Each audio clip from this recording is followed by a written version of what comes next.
6월은 호국 보훈의 달이라고 이야기합니다. 6월에 이 땅 가운데 비참한 전쟁이 있었고 또 여전히 우리들 가운데 이런 갈등과 분열과 또 대립이 있잖아요. 특별히 이 나라 이 민족을 위하여서 기도하여야 할 것이 금방 평화가 오고 나라가 통일되고 또 세계가 하나가 된 것처럼 보여졌는데 금세 정국이 바뀌고 나니까 세계가 갈등하면서 또 전쟁의 소식들을 접하게 됩니다. 정권이 바뀌고 나니까 북에서 바로 무슨 탄도 미사일을 쏘고 ICBM이라고 하는 것을 연이어서 발사하였다. 뿐만 아니라 조만간 핵실험도 재개한다라고 이야기합니다. 위기가 고조되어지고 여기에 대응하면서 미국에서 핵 함모를 전개하고 또 여기에 대한 대응 훈련들을 진행하게 되는 것 아닙니까? 이때 성도들이 할 수 있는 일이 과연 무엇인가라고 하는 겁니다. 북에서 발사한 것이 무엇인가? 그걸 가지고 지난 정권 때도 논란이 있었습니다. 방사포를 그냥 이례적인 것이 아니라 훈련하면서 쏜 것이다 라고 또 이야기하고 바로 탄도 미사일을 쏜 것이다. 여기에 대해서 반응이 달라지게 되지요. 그래서 무엇이 다른가 이렇게 찾아보니까 포탄이라고 하는 것은 그냥 방사포라고 하는 것은 포 안에서 그것이 폭발력에 의하여서 목표 지점을 향하여서 날아가게 되어집니다. 그 안에 그 포탄 안에 다른 추진체가 있는 것도 아니고 유도 능력이 있는 것도 아닙니다. 그냥 포 안에서 쏘면은 그 일정한 거리를 날아가서 목표 지점에 떨어지게 되어지는 거죠. 거리의 한계가 있고 또 잘못 쏘아도 그것을 향하여서 수정할 수가 없는 겁니다. 그런데 미사일이라고 하는 것, 탄도 미사일이라고 하는 것은 그 안에 자체 추진력을 가지고 있는 겁니다. 그래서 발사되어지면 올라가면서 2차, 3차 추진하는 능력에 의해서 폭발이 일어나고 그래서 계속 힘을 받아서 목표 지점까지 날아가게 되어지는 겁니다. 그 안에 유도 장치를 심어 놓으면은 가면서 방향을 설정하면서 또 바꾸어서 날아갈 수도 있다라고 하는 겁니다. 그러니 그 범위가 더 광범위하고 더 먼 곳까지 날아가고 또 정밀하게 목표 지점을 타격할 수가 있는 거지요. ICBM이라고 하는 것은 대륙간 탄도 미사일인 겁니다. 대륙을 넘어서 아시아에서 아메리카까지 유럽까지 날려보내게 되어지는 거죠. 제2차, 3차 그 안에서 추진체가 다시금 발화되어지면서 계속해서 추진력을 가지고 목표 지점까지 끝까지 날아가게 되어지는 겁니다. 그들이 쏘아 올린 게 그냥 포탄이냐, 그냥 방사포냐, 아니면 탄도 미사일이냐, 대륙간 탄도 미사일이냐, 여기에 따라서 그 대응 방법이 달라지게 되어지는 겁니다. 오늘 우리가 신앙생활을 하면서도 그냥 폭탄처럼 터지면서 한 번 터지고 많은 인생을 사는 이들이 있습니다. 어느 자리에 폭탄으로 떨어져서 그 사람이 가면 문제가 일어나고 그 주변이 초토화되어지고 한 번 그렇게 폭발하였는데 그 다음부터는 다시금 그 능력을 나타내지 못하는 이들도 있지요. 근데 미사일과 같이 내 안에 추진력을 가지고 목표 지점을 향하여 끝까지 날아가는 미사일과 같이 쓰임받는 사람들도 있더라라고 하는 겁니다. 오늘 우리는 어떤 모습으로 하나님 앞에 쓰임받고 있습니까? 우리에게 사명을 주시고 이 땅을 향하여 파송하시잖아요. 복음을 전하게 하시고 또 이 땅 속에서 믿음의 증인으로 살게 하여 주셨습니다. 한 번 은혜 받고 한 번 전하고 마는 것이 아니라 주님께서 부르시는 그날까지 우리가 쓰임받아야 하는데 내 안에 끝까지 그것을 감당할 수 있는 목표 지점까지 부르심의 그날까지 달려갈 수 있는 추진력이, 그런 능력이 내 안에 있느냐라고 하는 겁니다. 그것을 가능하게 하는 그 추진력은 과연 무엇인가? 주님께서 그렇게 말씀하십니다. 오직 성령이 너희에게 임하시면 너희가 권능을 받고 예루살렘과 온 유다와 사마리아와 땅 끝까지 이르러 내 증인이 되리라 라고 말씀하셨습니다. 여기에 보면 권능이라고 하는 말, 이게 디나미스라고 하는 말인데 여기서부터 바로 다이나마이트, 다이나믹이라고 하는 말이 파생되어졌다라고 하죠. 폭발시켜서 그 견고한 진을 무너뜨리는 다이나마이트와 같은 능력이 어디서부터 나오는가? 다이나믹, 역동하면서 오늘 우리가 힘있게 이 세상을 그렇게 살아갈 수 있는 그 능력이 어디서부터 오느냐? 너희가 권능을 받고 예루살렘과 온 유다와 사마리아와 땅 끝까지 이르러 내 증인이 되리라 라고 했는데, 어떻게 이 땅 속에서 우리가 그리스도의 증인으로 살 수 있고 주님이 보내신 그 자리까지, 그 끝까지 그 사명을 감당하면서 바로 사명을 성취할 수 있느냐라고 하는 겁니다. 그 앞에 중요한 전제가 있죠. 그 추진력이 무엇인가, 그 추진체가 무엇인가라고 하는 것을 밝혀주고 있는데, 바로 오직 성령이 너희에게 임하시면, 성령 안에서 오늘 우리가 능력 있는 삶, 승리하는 삶, 사명을 이루는 삶을 살게 되는 줄 믿으시기 바랍니다. 오늘 본문은 주님께서 이 세상을 떠나가시기 전에 제자들에게 다시금 그 사명을 회복시키시고, 이 땅 속에서 믿음의 사람들이 감당해야 할 일들이 무엇인가, 그것을 상기시키며 주셨던 말씀, 마지막 만찬을 베푸시고 그 자리에서 주셨던 다락방 강화의 말씀을 기록하고 있습니다. 주님께서 예루살렘을 향하여 올라가실 때 많은 이들은 희망에 부풀어서 주님을 따라 올라갑니다. 그런데 주님께서 올라가시면서 알 수 없는 말씀을 계속하여 하시잖아요. 내가 예루살렘에 올라가면 고난을 당하고 죽게 될 것이다. 당신이 죽게 될 것을, 고난을 당하실 것을, 그리고 이 세상을 떠나게 될 것을 말씀하시는 겁니다.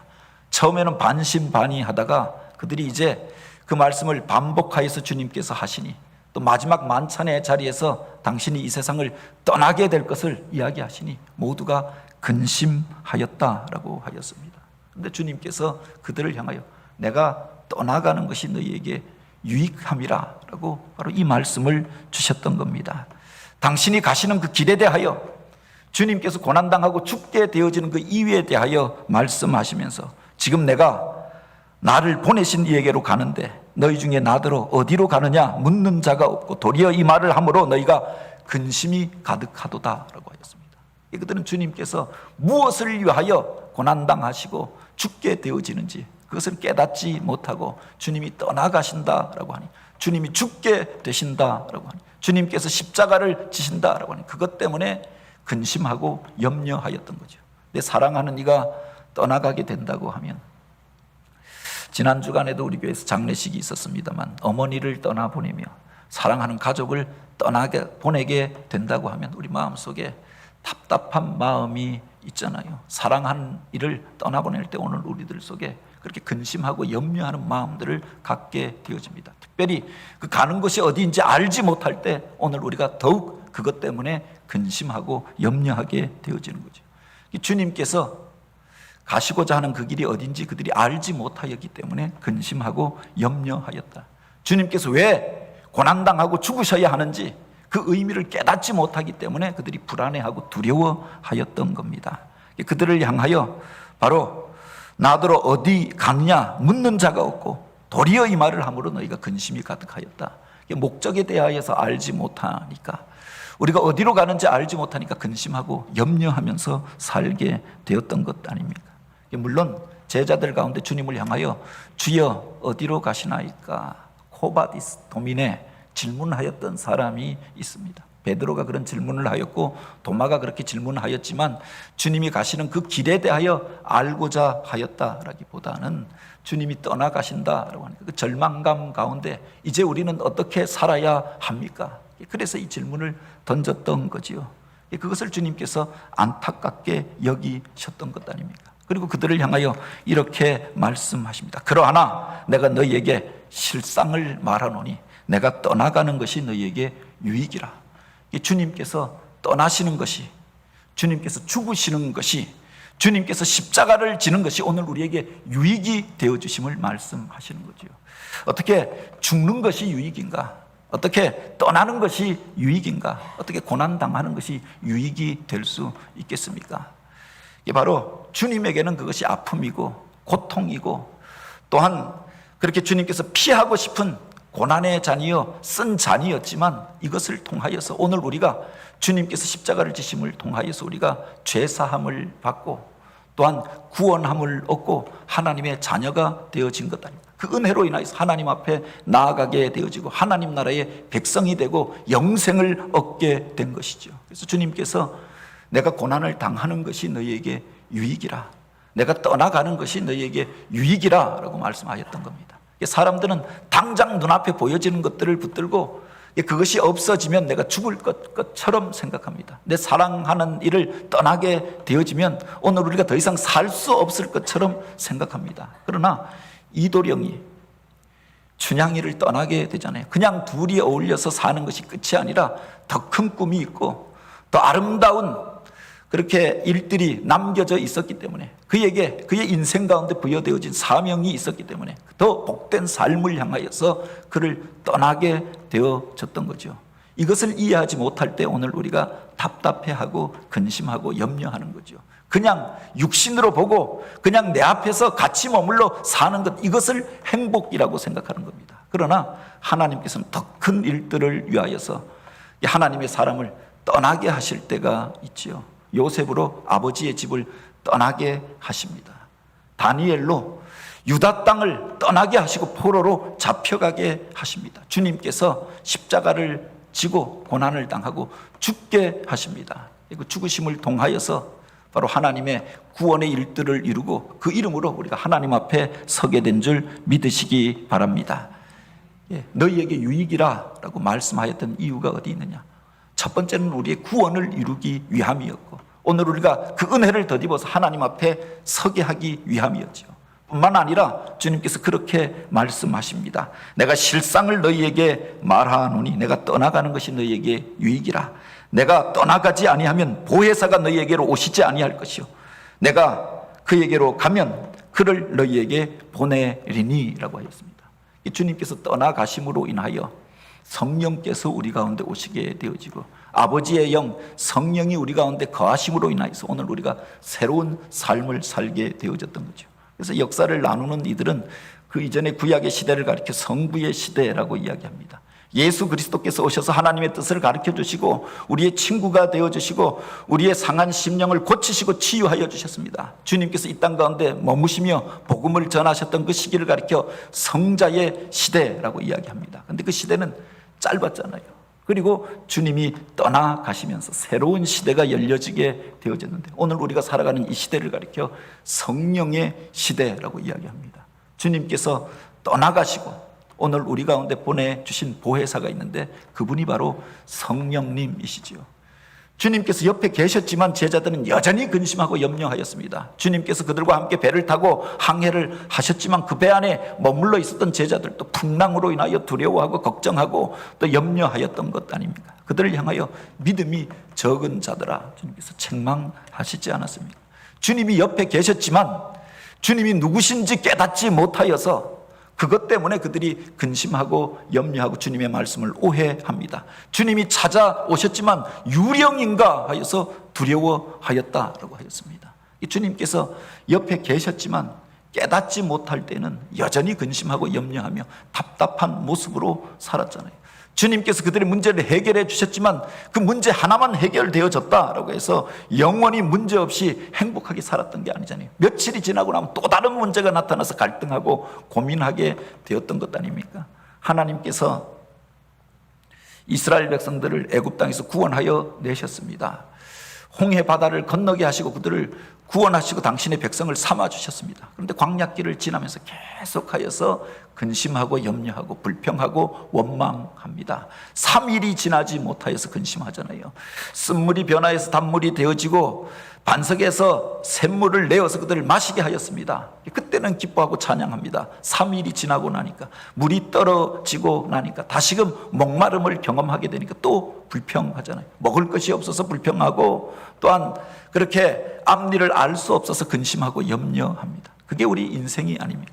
육체로서 무엇을 경험하고 그것이 전부라고 생각하면은 오늘 우리가 끊임없이 근심하고 염려하며 살 수밖에 없죠. 그런데 성령께서 우리 가운데 거하시면 영의 눈이 뜨여지고 나면은 그 속에서 주님이 주시는 자유를 누리게 되어지는 거죠. 내가 떠나가는 것이 너희에게 유익이라. 떠나가는 것 그 자체의 목적이 있었던 것이 아니라 주님께서 우리에게 성령을 보내어 주심으로, 주의 영이 우리와 함께 하심으로 인하여서 오늘 우리가 누릴 복이 더 큰 것을 우리에게 말씀하여 주셨던 거지요.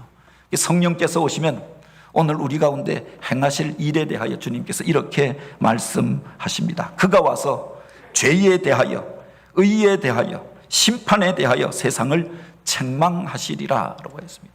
주의 영이 우리 가운데 임하시면, 우리가 사모함으로 기도하고 성령의 충만한 은혜를 받게 되면 먼저 우리 가운데 성령께서 하시는 일들이 있습니다. 책망하는 일들을 하신다라고 하는 겁니다. 바로 이 책망한다라고 하는 것은 진실을 밝힌다, 사실을 폭로한다라고 하는 의미가 있습니다. 나는 아무 문제가 없고 나는 잘 살고 있다라고 생각했는데 성령이 우리 안에 임재하시고 나면 우리들 속에 숨겨져 있던 죄악이 폭로되어지는 것들을 경험하게 됩니다. 우리가 얼마나 연약한 자이고 부패하고 더러운 자인가라고 하는 것을 깨닫게 되어지는 거죠. 성령이 임재하고 나면 내 자신의 실체를 우리가 바라보게 되기 때문에 바로 그 속에서 회개하는 일들이 일어나게 되는 것 아닙니까? 성령이 오시면 이 세상을 책망하시리라. 먼저는 죄에 대하여 책망하신다라고 했습니다. 오늘 우리가 이 세상을 살면서 나는 아무 문제가 없다라고 생각하는데 우리가 얼마나 잘못 살고 있는가, 죄인인가라고 하는 것을 깨닫게 하여 주시는 겁니다. 의인은 없나니 하나도 없고 모든 사람이 죄를 범하였음에 하나님의 영광에 이르지 못하게 되었다. 성경은 그렇게 선언합니다. 이 세상을 살면서 사람들이 그렇게 이야기하잖아요. 나는 죄가 없다고 이야기합니다. 다른 사람 것을 훔친 적도 없고 속인 적도 없고 찌른 적도 없고 악한 일들을 행한 적이 없다라고 이야기합니다. 그런데 성경이 말하는 죄는 무엇이냐? 세상의 죄는 사람들이 정해놓은 법을 벗어나면 죄라고 이야기하는데 성경이 말하는 죄는 하나님이 지으신 목적을 벗어나고 하나님의 형상을 벗어나서 행하는 그 일들을 가리켜 죄라고 이야기하는 겁니다. 죄를 가리키는 원형이 되어지는 단어가 하마르티아라고 하는 말이죠. 바로 관역을 벗어난 화살을 가리켜 하마르티아라고 이야기하는데 그 화살이 관역을 향하여 날아갈 때는, 목적을 향하여 나아갈 때는 그 속에서 영광을 얻고 또 그 사명을 성취하고 승리하는 삶을 살게 합니다. 미사일이 목적 지점을 향하여서 제대로 날아가면 그 나라가 승리를 얻게 되어지고 원하는 일들을 이루게 되어지는 거죠. 그런데 목적을 잃어버리고 그 포탄이 엉뚱한 곳에 떨어지게 되어지면, 그 화살이 엉뚱한 곳을 향하여 날아가게 되어지면 애매한 사람들이, 내 이웃이, 우리 편이, 내 사랑하는 이들이 그 포탄으로 인하여 상하고 그렇게 고통당하고 또 죽음에 이르게 되어지는 겁니다. 바로 그 목적을 벗어나면서 우리 인생의 문제들이 시작되어졌다라고 하는 겁니다. 성경이 죄라고 말하는 것이 무엇인가? 목적을 벗어난 인생을 가리켜 죄라고 이야기하는 거죠. 죄에 대하여라 하면 그들이 나를 믿지 아니함이요라고 하죠. 하나님 안에서 살고 하나님을 믿고 하나님을 예배해야 할 백성이 예배의 자리를 떠나고 하나님 앞에 영광 올려드리지 아니하고 하나님 없이 내 멋대로 살고자 하는 것, 이것을 죄라고 성경은 이야기하는 겁니다. 나는 잘 살고 있다, 아무 문제가 없다라고 생각했는데 성령이 임재하고 나면 내 속에 숨겨졌던 죄악들을 깨닫게 하시고 내가 얼마나 잘못 살고 있는가, 하나님 앞에서 온전치 못한 자인가, 이것을 깨닫게 하시고 책망하시는 거죠. 또한 의에 대하여서 우리를 책망하신다. 사람들이 세상을 살면서 자기의 의를 자랑합니다. 내가 이만큼 좋은 일들을 하였다, 착한 일들을 하였다, 남들보다 나은 것이 있으면 자랑하잖아요. 그런데 성경은 의인은 없나니 하나도 없다라고 했습니다. 우리가 얼마나 세상 가운데서 선한 일들을 하고 공로를 쌓고 또한 착한 일들을 행하여서 하나님의 거룩하신 자리에 하나님의 영광에 이를 수 있겠습니까? 거룩하신 하나님 앞에 서게 될 때 우리의 연약함을 우리가 깨닫게 되어지는 거지요. 의에 대하여라 하면 내가 아버지께로 가니 너희가 다시 나를 보지 못하며, 주님께서 그 가시는 일들 가운데, 주님께서 고난당하시고 죽게 되어지는 일들 가운데 아버지의 의를 이루기 위한 뜻이 있다라고 하는 겁니다.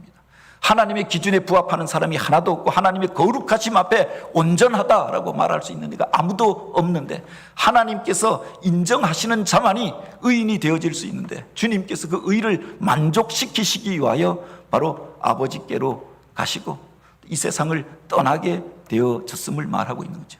그 은혜로 우리가 의롭다 인정함을 받고 그 이름으로 우리가 하나님 앞에 나아가게 된 것 아닙니까? 의에 대하여라 하면 내가 아버지께로 가는 것이다 라고 하는데, 예수 그리스도 안에서 오늘 우리가 의롭게 된 줄 믿으시기 바랍니다. 뿐만 아니라 심판에 대하여 우리를 책망하신다라고 하였습니다. 세상에서 조금 높아지고 권세를 가지면 내가 모든 것을 가진 것처럼 내가 심판자가 되어서 다른 사람에 대하여 판단하고 세상에 대하여 판단합니다. 그러나 내가 이 일로 인하여 하나님 앞에 서게 되고 하나님 앞에 심판받게 될 것을 성경이 말씀하고 있는 것들입니다. 한번 죽는 것은 사람에게 정한 것이요 그 후에는 심판이 있으리라 라고 하였습니다. 모두가 다 하나님의 심판 앞에 서 있는 존재가 아닙니까? 먼저 세상의 권세를 잡고 있었던 마귀 사단이 하나님 앞에서 심판받고 하늘의 권세를 잃어버리고 이 땅 가운데로 쫓겨오게 되어졌잖아요. 이 땅 가운데서 마귀 사단의 권세가 큰 것 같고 어둠의 권세가 세상을 휘감고 있는 것 같아도 이미 저들은 하나님 앞에 심판받은 자들이요, 오늘 우리가 예수 그리스도의 이름으로 승리하는 삶을 살게 되어진 거죠. 세상을 살면서 그 앞일을 알지 못하기 때문에 우리가 근심하고 염려합니다. 그러나 성령께서 우리 가운데 오시면 하나님께서 이미 행하셨던 심판을 알게 하시고 바로 세상 가운데 높아졌던 자들이 당할 미래에 대하여 깨닫게 하시고 오늘 우리가 하나님 앞에서 얻게 될 영원한 상급과 또한 하나님이 기뻐하시는 일들을 깨닫게 하여 주시는 겁니다. 그래서 성령께서 오시면 우리를 책망하는 일들을 한다고 하였는데, 여기서 말하는 우리가 아니라 세상을 책망하시리라 라고 했습니다. 세상 사람들이 가지고 있는 죄에 대한 생각, 의에 대한 생각, 심판에 대한 생각을 책망하시고 교정하시고 그 속에서 참된 의가 무엇이고 오늘 우리가 하나님 앞에서 죄악 가운데 행하였던 것을 깨닫게 하시고 하나님의 심판 앞에 두렵고 떨리는 마음으로 주님 앞에 설 그날을 준비하게 하시는 분, 그분이 성령인 줄 믿으시기 바랍니다.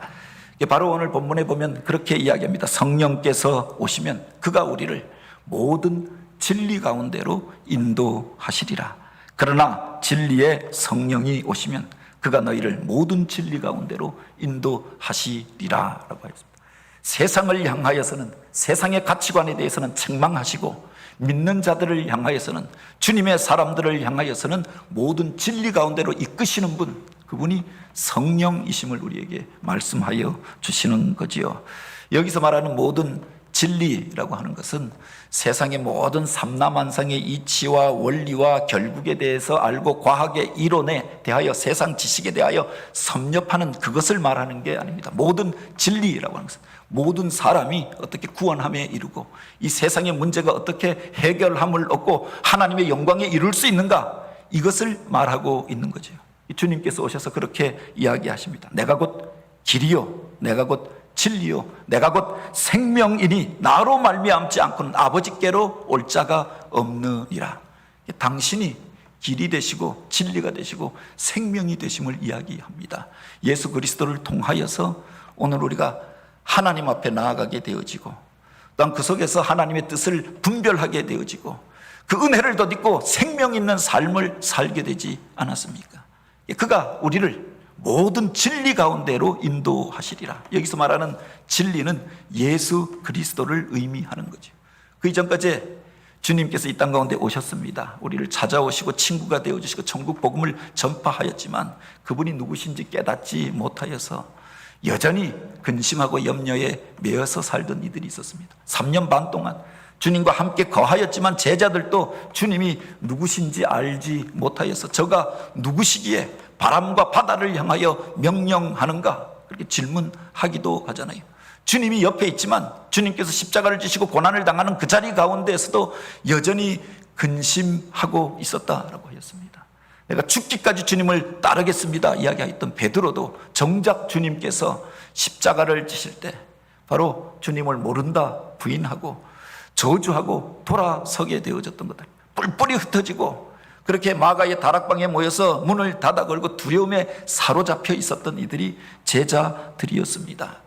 주님이 누구신지 알지 못하였기 때문에, 또 주님이 행하실 일들이 무엇인지 알지 못하였기 때문에 근심하고 염려하였던 것 아닙니까? 성령이 아니고는 누구든지 예수를 주시라 할 수 없다라고 하였습니다. 성령께서 오실 때 예수님이 누구신가라고 하는 것을 우리가 깨닫고 그분을 나의 구주와 주님으로 영접하게 되는 거죠. 그분이 내 안에 거하실 때 그 능력을 덧입고 주님이 원하시고 기뻐하시는 일들을 감당하게 되어지는 겁니다. 보혜사 곧 아버지께서 내 이름으로 보내실 성령, 그가 너희에게 모든 것을 가르치시고 내가 너희에게 말한 모든 것을 생각나게 하리라 라고 했습니다. 말씀을 듣고도 깨닫지 못하면 그게 무슨 말인지 알 수가 없잖아요. 주님 옆에 거하면서 주님께서 천국의 비밀을 가르쳐 주시고 구원 얻는 진리를 전하여 주셨습니다. 깨닫지 못하니까 어디로 가야 할지, 무엇을 해야 할지 여전히 근심하고 염려하면서 방황하며 살았던 것 아닙니까? 근데 성령이 임재하고 나니까 이미 주님이 주셨던 그 말씀이 깨달아집니다. 주님이 떠나가신 이후에 그들이 기록한 것이 성경이 아닙니까? 성령의 감동하심을 따라서 주님이 주셨던 말씀을 그 비밀까지도 풀어서 설명하며 기록한 것이 성경이지요. 성령이 임재하실 때 주셨던 말씀이 풀려지는 은혜가 있었던 겁니다.